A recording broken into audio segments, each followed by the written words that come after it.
Fire it up. Good morning. My name is Don Poffel. I am the chairman today.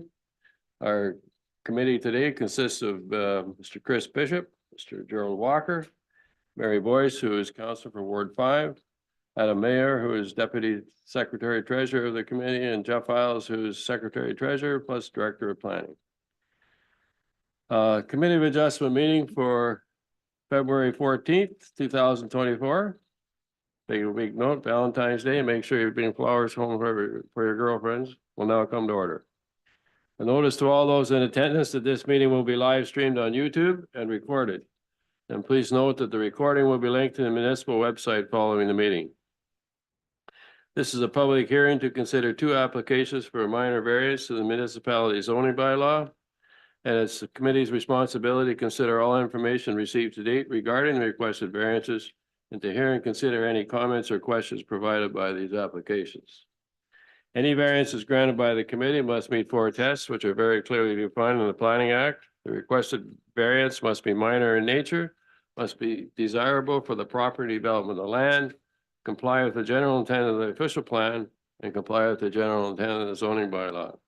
Please note, if anyone wishes to be notified of the decision, please make a request in writing to the municipality. Does any committee member have a conflict of interest with either one of these applications? It's recorded as no. Any oral or written submissions received in advance of the meeting will be verbally read aloud at the time the application is considered. All persons who have pre-registered will have an opportunity to present or ask questions about the proposals. Please direct all your questions and comments to the chair. Registered person will have up to 5 minutes to provide comments or ask questions. Once finished speaking, the meeting host, who is Adam, will mute your microphone. Please state your name in relation to the application prior to speaking. So I need a mover and a seconder to adopt the minutes from the January 10th meeting. Moved by Barry Boyce.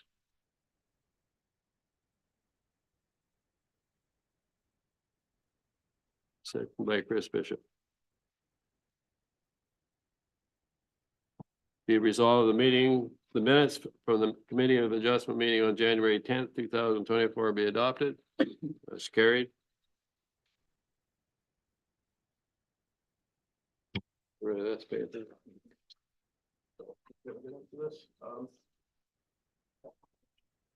The first is Mr. Duffy here. Yes. Just come up to the. You can get yourself close to the mic, then we'll be able to hear everything you say. Maybe you can just start off and. Okay.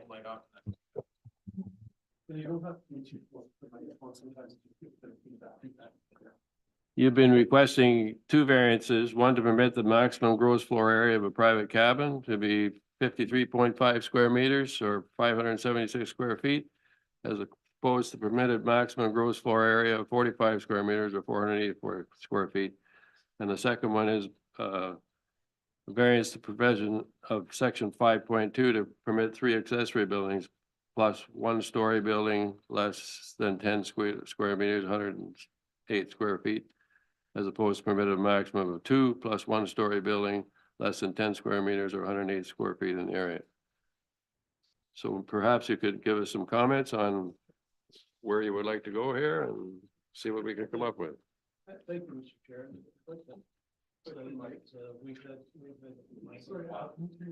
No, you just told me how to do that and I forget already. Thank you, Mr. Chair. Before I begin, I did appear before council and I want to thank Mayor Ferry and Walt McKechnie for their guidance. I mean, I spoke to both of them, and Jeff Isles and Adam Meyer have been really good through this because it's not a difficult thing. It's just, we're just having trouble understanding it all because everything is there. There's nothing, no changes, nothing. It just happened that. So I thought what I'd like to do, and I just had a very brief discussion with Adam, but it seems to me like the second item, and I've got a couple of little things here that sort of help me to describe this, and it won't take very long. In fact, it'll be very brief, but if I could just pass these down. Thing over here. That's one. Yeah. In the second item, for the three buildings, it seems to me that the committee did deal with this on the 14th of November, 2007. And, it shows on there that, the committee decision, and it allowed for three buildings. And then I think in 2014, I didn't bring it with me. I think in 2014, they dealt with a garage. So was that one of the three, or was it in addition to? And I just hate the committee dealing with something that someone can oppose if in fact it's already in place. That was the only question. Maybe Jeff or Adam. Sorry, through you, Chair, I'm happy to explain that. So that's correct. In 2007, there was a minor variance granted by the Committee of Adjustment to permit 3 accessory buildings. Yep. The variance today is going to permit 4. So it's going to be 3 plus an additional one under 100 square feet. So in my opinion, it is a required variance, and staff don't have any concerns about it. I think, to be honest, it's probably better safe than sorry to apply for it, Okay. even if it isn't needed. I did look at the variance, and at the time, in 2007, the variance was for a gazebo, the private cabin, as well as a shed. And then in 2012, there was a variance for the garage. Yeah. That was approved within the water setback, and there was a condition, I think, to remove or bring that shed into compliance as a condition of the 2012 variance. So all in all, I think the variance is required just to permit 4 accessory buildings instead of 3, which was permitted in 2000. We're not going to argue that. I just thought when the garage was done separately, it added to the 3. Yeah, and I questioned it, and that's why I looked at it. I just thought we issued a building permit in 2012, so it added the 4th accessory building, but there was a condition in 2012 that said to remove or bring that shed into compliance. It probably should have been caught by the municipality at the time of the building permit, but Didn't, it didn't happen. So it's better to clean it up today anyways, Okay, to legalize it. Mr. Chair, I have no issue with that. With the guys. well, but is that the building that has the kitchen in it as well? The private cabin is what has the kitchen in it, not the garage or the gazebo or the shed. Right. So you want to comment on the kitchen? Sure, yeah. So as per the zoning bylaw, the definition of a private cabin says that it cannot include a kitchen. So there's a condition recommended by staff today that kitchen be removed to bring that private cabin in compliance. with the Compliance. zoning bylaw. Okay, I haven't seen the staff report, so I don't know what it says. But there isn't a kitchen as such there. There is a fridge and a sink. And originally, from what we read here, it was to have a workshop. And if I could take you to page 3 and 4, you can see that it also, if you go back to the original plan that was submitted in 2007, which we found with the assistance of your staff, there was to be a separate entrance to the guest cabin. And on page 4 that I've submitted, you'll see there's only one door. So when it was purchased in 2017 by my daughter and my son-in-law, that is what was there, and that's what's there today. And when you go to page 5, you'll see that although there's no kitchen, it's just one room. It's a sitting room that kids would use today, that guests would use. They go out there, the bedroom, there's 2 bedrooms, and they'd have a sitting area. And in theory, there was to be a workshop there that shows up on page 6. And that, it appears that was never built, although staff say that it was built with the wall and the separate entrance. We find no indication that it was, but we're not arguing that neither. It's just not there today. And what they purchased, you can see this is from 2017, and they purchased with a guest cottage living room and guest cottage bedroom, and that shows up pretty clearly that in fact that wasn't there.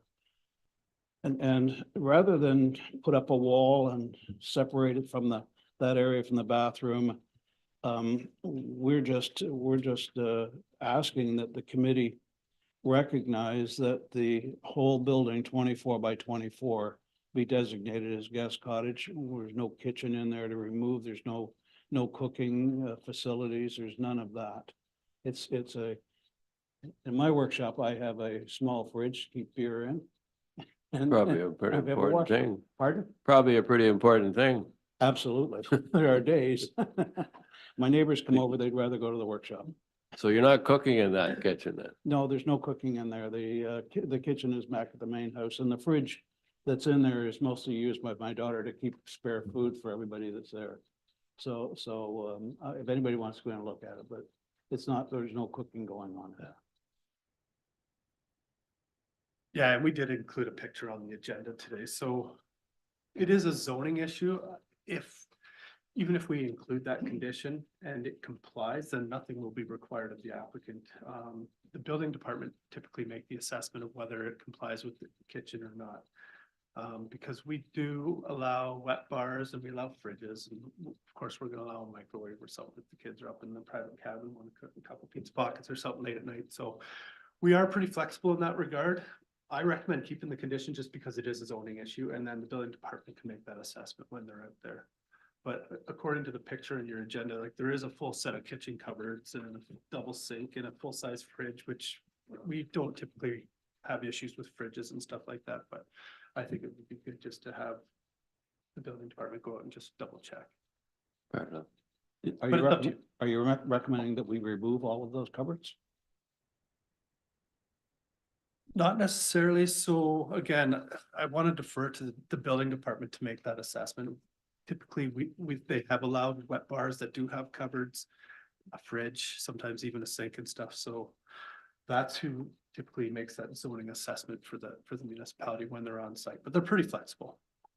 Okay, Underneath the cupboards here is where all the components are, so it's hiding the hot water tank and all the components that come into that.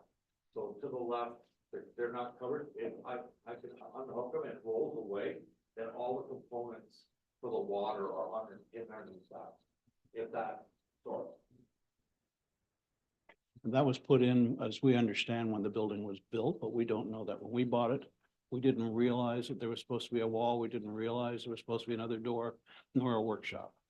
And quite frankly, we don't have a need for a workshop. It's not something that was a selling item. We'd never seen it. There's no, and we talked to the real estate agent and she said she had sold it to the people that my daughter and son-in-law purchased it from. And they didn't make changes, so they were done when the building was built originally. And if you walk through the site, you'll see that there's a lot of work done to assist handicaps people to get onto it.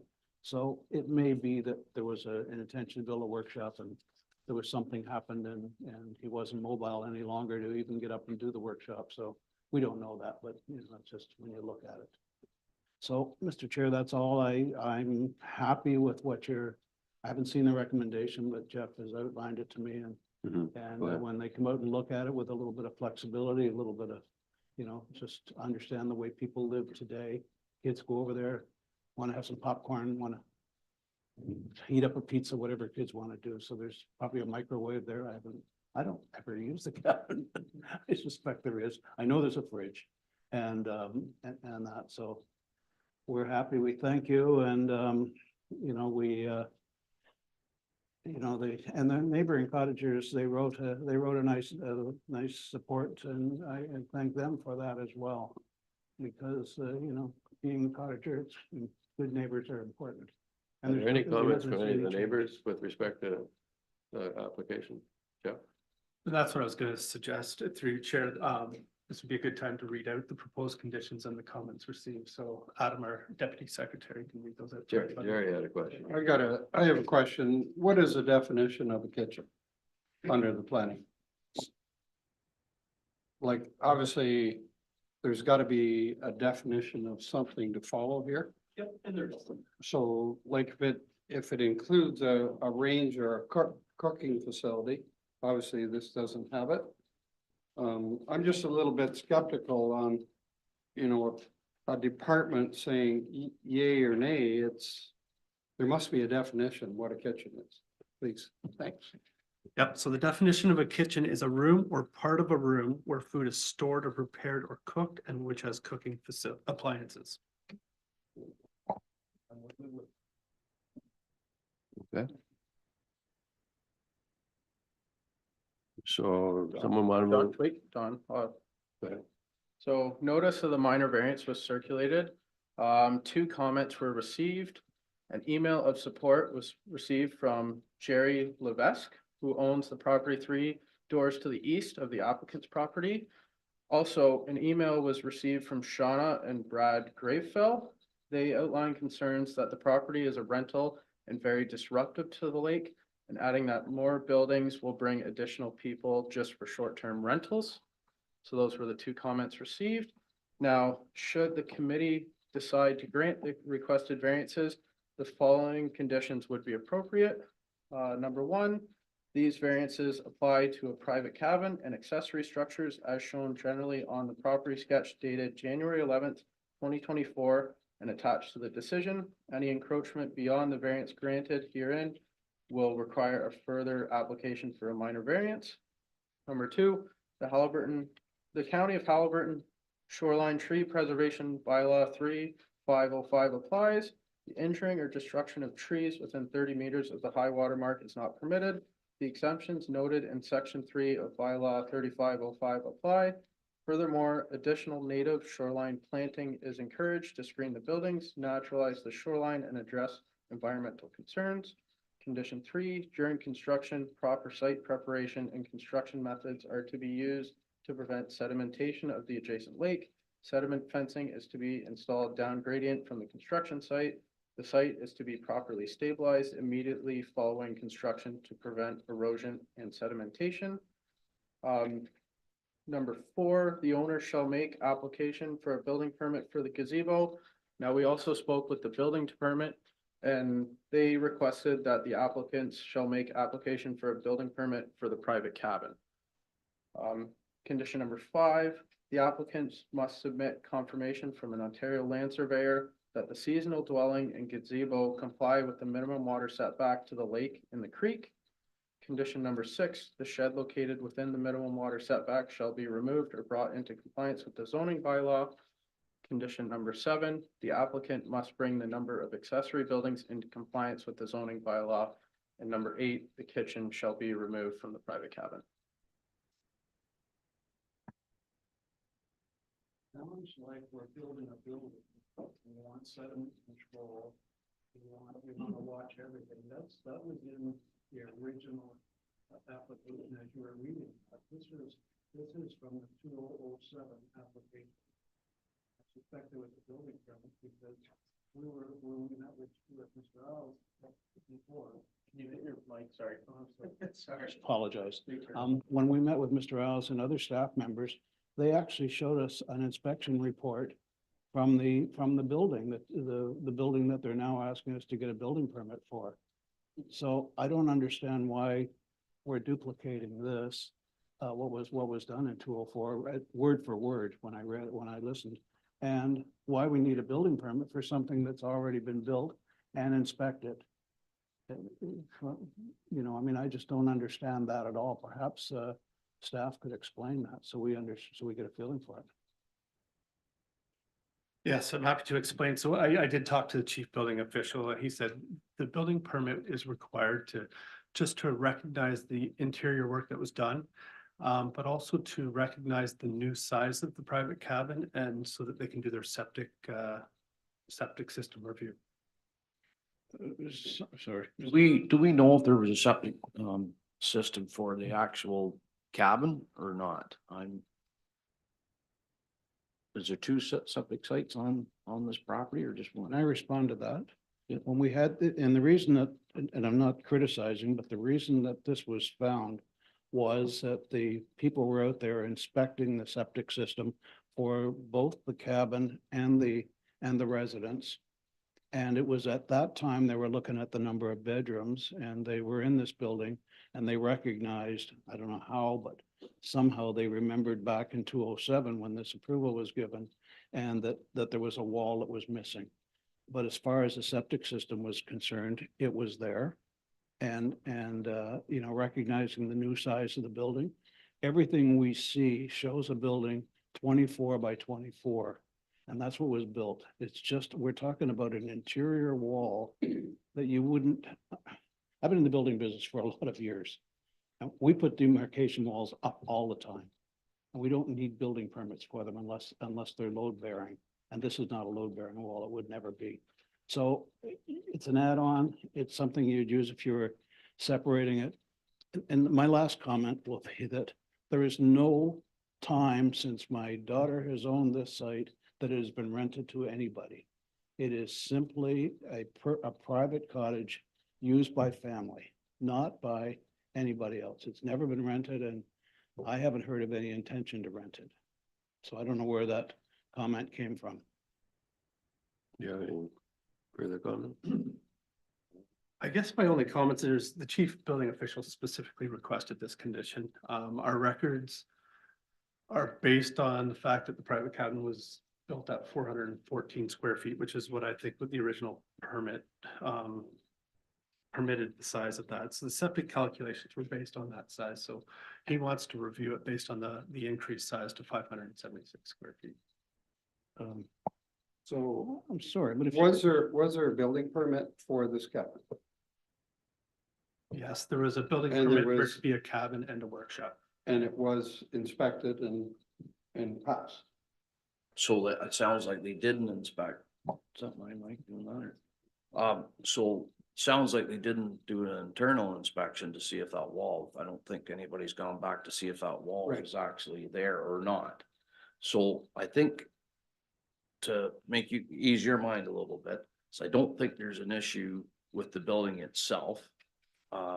Size of the septic system would likely not, and I'm saying this because that's my business. And I don't think it's gonna change anything very much because of the minimal size, as long as it was set up for a 2-bedroom place with a 24 by 24, it'll be fine.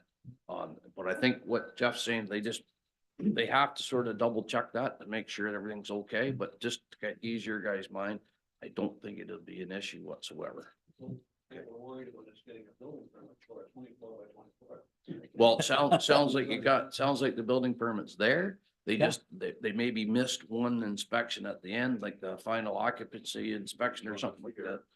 Pardon me, Brought us here. which, well, yeah, Wall. yeah, so I think all in all, that's all it is. I know what they're doing with the septic size. I know what they're trying to look at anyway. I don't think it's gonna be an issue as long as it was always intended to be a 2-bedroom, 24 by 24. I'm just worried about the wording that was read out by Right. Adam. Because a lot the of the- wording a lot clearly of- says we need a building permit. Right, yeah. And a lot of that wording that you were worried about too, like the tree preservation and all that stuff like that, doesn't apply here. It's a kind of a clause, it's in every application. It doesn't apply because you guys, there's nothing gonna change, there's no work gonna go on there, right? So it doesn't apply in this case. And I understand that. It's just that my only concern, I've done this for a lot of years, is that anything that's on here can be used as an objection. Sure, And Yep. that's what I'm concerned about. If there's something that we know doesn't need to be there, then let's not put it there. Right. Because we've already got someone that thinks it's been rental. well, I think, I don't know if you're gonna be able to get around them coming out to have a look at that wall just to make, and they know it's not there. And I'm sure their issue was just the size of the septic system, and again, just from my experience, I don't think you're gonna have an issue with it. Yeah. We had the inspector to come out because she said we had a high water table. And I called my septic guy, he said, oh, it's a dirty filter. So we still had an inspector come out and it's a dirty filter. We've got the paperwork that for 5 bedrooms, I said it to her before, I said it to the 5, she knocked for the 5 mistakes. And she sent it back as a 5. The septic bed is big enough and it's fine. So I had to, I've got the emails that she said it's for 4, I said no, it's 5 in the paper. And then she sent back, said, sorry about that, took it off the list. I'll get that. So, service began to turn, but. Jerry, you know, So the one part I have in it, main part I have an issue with is I don't think we should be requiring this gentleman to have another building permit when he's already, the building has had one. why would we get a second building permit? There's no addition, there's nothing. Over an interior wall, I agree, it's here nor there. So I definitely don't think he needs a new building permit to go through that, the cost and what that could bring up. He's got a cabin and, you know, it's not his fault that it wasn't final inspected.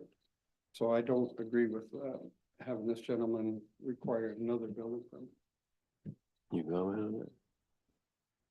I can if you like, so the condition's worded in a way that it just says they have to make application. So if the building permit's not required, then they won't need it. Again, it's the chief building official who's saying that he'd like it, and it is required. The building code is law, whether the committee asks for it as a condition or not, the building official can still ask for it, so. He can do it anyway. He can do it anyway, yep. But it's worded in a way that they just have to make application. If they don't need it, they don't need it. Well,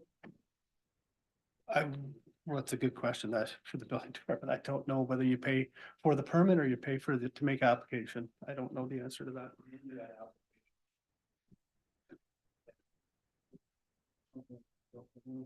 I'd rather if there was some kind of wording that the building official shall be satisfied.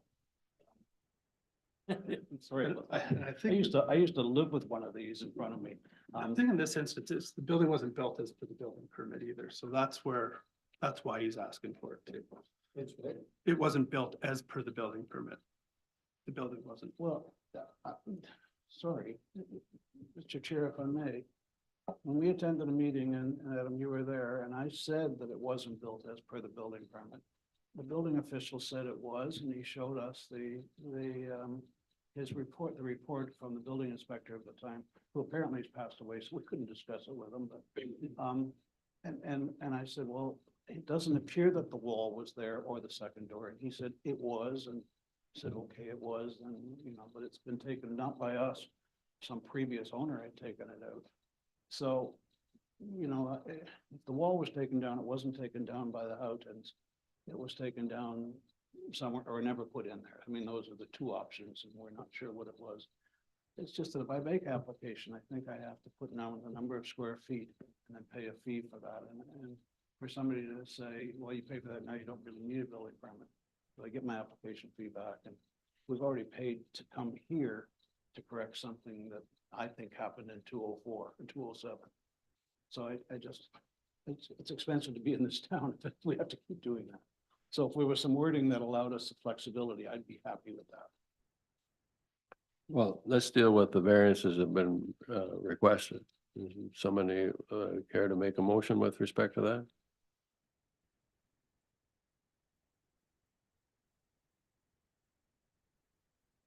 Well, the first variance in question is permitted maximum gross floor area of a private cabin to be 53.5 square meters or 576 square feet, as opposed to permitted maximum gross floor area of 45 square meters or 484 square feet. Yeah, I'll recommend that we accept that. Moved by Barry Boyce. Is there a seconder? Gerald Walker.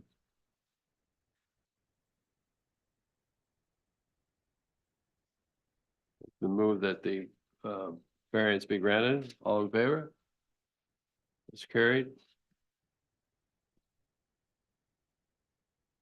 Second variance is the provision of section 5.2 to permit 3 accessory buildings plus 1-story building less than 10 square meters, 108 square feet in area, as opposed to permitted maximum of 2 plus 1-story building less than 10 square meters, 108 square feet in area.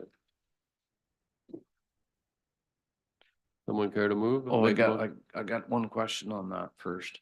Okay, So we've got the cottage, we got the guest cottage. And we're counting the gazebo as a, right, Jeff? Okay.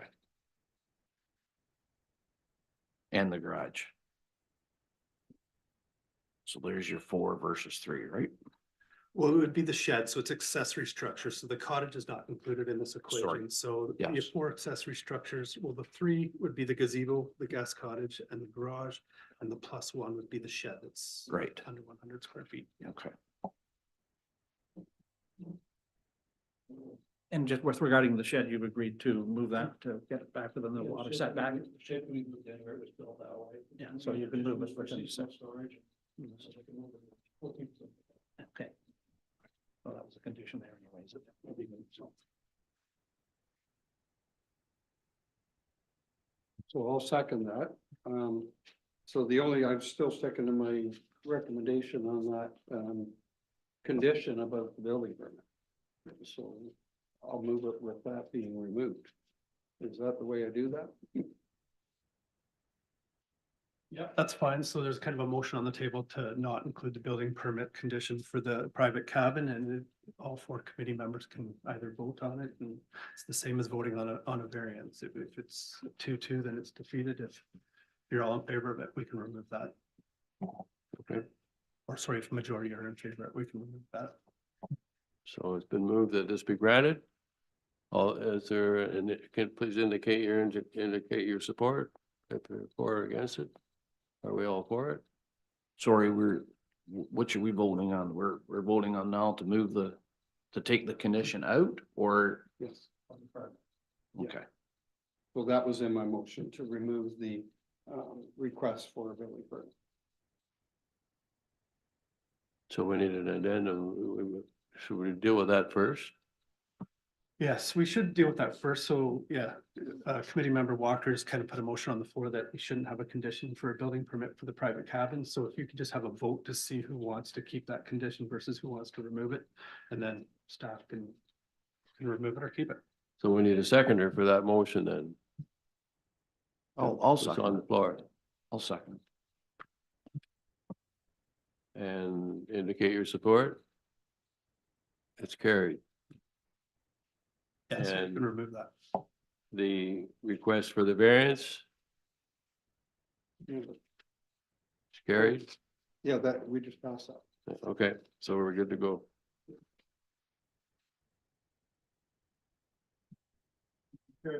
Sounds to me like you're good to go. Thank you for jumping in. This Thank you for coming. You bet.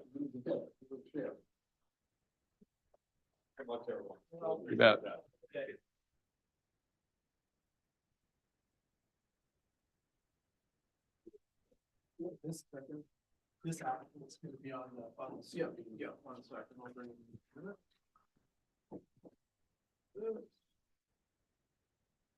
So is this Richard Carson? Is that who this is? I'm gonna bring him in. Hold this. Let me bring him in first. What was that gentleman's name? Al Duffy. So he's the owner of the property, right? I think that was his son. I think that was his son. Good morning, gentlemen. It's Richard Carson, just doing a check that you can hear me okay? Yes, we can hear you. But we can't see you, Richard. Is it possible you can turn on your video? Yeah, I'm not, for some reason, I don't see why, I can't do that. Just bear with me, folks. It's kind of strange. What does he want to do? Wait, let me just try and get him to turn on his video. Here, that might help. Is he not coming in here? Oh, he's gonna be on.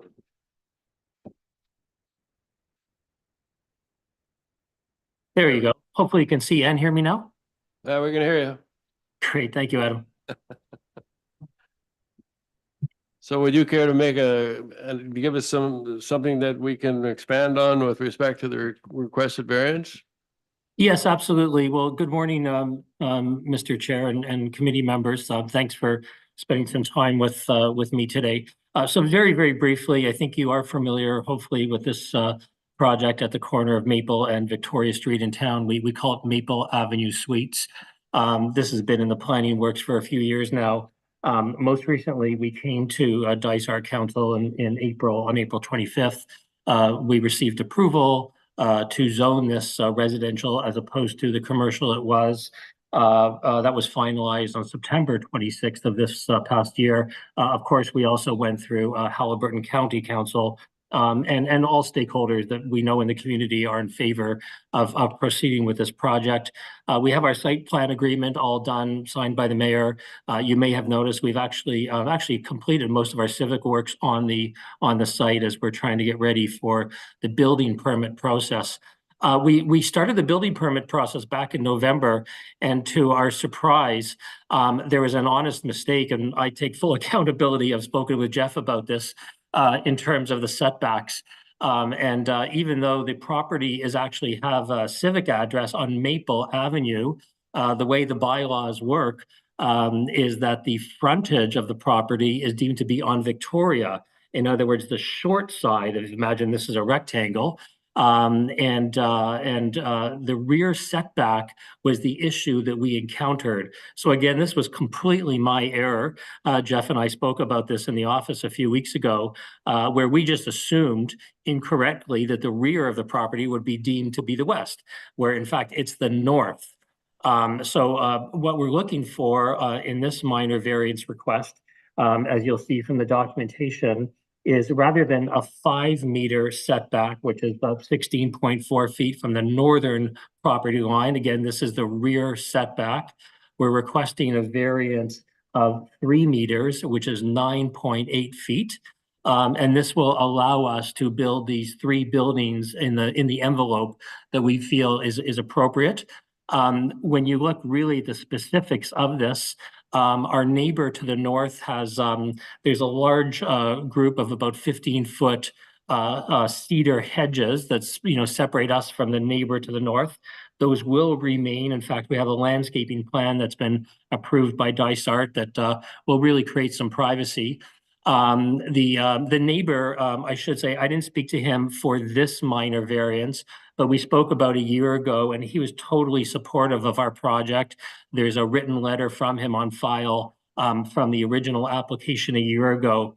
So that's what we're looking for. We were off by simply a few feet. And Jeff and others at Dysart just informed us that the proper way to go about this was more officially requesting this additional minor variance with you so we could correct this rear setback mistake that we made. I don't know, Jeff, if there are other details that you might want to add, but that's a summary, at least from my standpoint. No, thank you, Richard. And I don't really have anything else to add.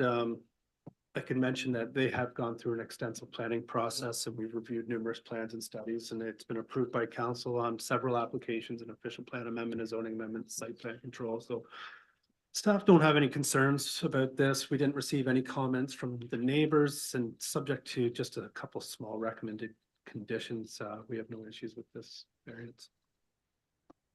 Harold? Just one question, are the trees, those cedar trees, are they on your property or the neighbors? So they actually straddle the property line. Straddle? Okay. Yeah, I would say, honestly, I would say most of them are on our property.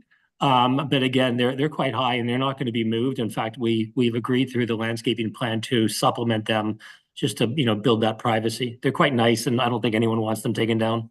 Sure. So the condition number 4 about the implement or maintain planting strip, you have no problem with? Correct. Okay, I have no issue with that. Someone make a motion? I'll make a motion that we grant the Moved by Gerald Walker. Is there a seconder for it? Bishop, Chris will second Bishop? that. Variance to section 5.4, 15.15 to permit a medium density dwelling to have a minimum rear lot line setback of 3 meters or 9.8 feet, as opposed to required minimum of 5 meters or 16.4 feet. Granted? It's carried. You're good to go. Thank you, gentlemen. Have a great day. Happy Valentine's Day to those of you who Thank celebrate. you. Bye-bye. Someone move, we adjourn. Barry? Seconder? Gerald? We moved and seconded that the meeting be now adjourned at sorry. Okay. 11:40 a.m. Carried.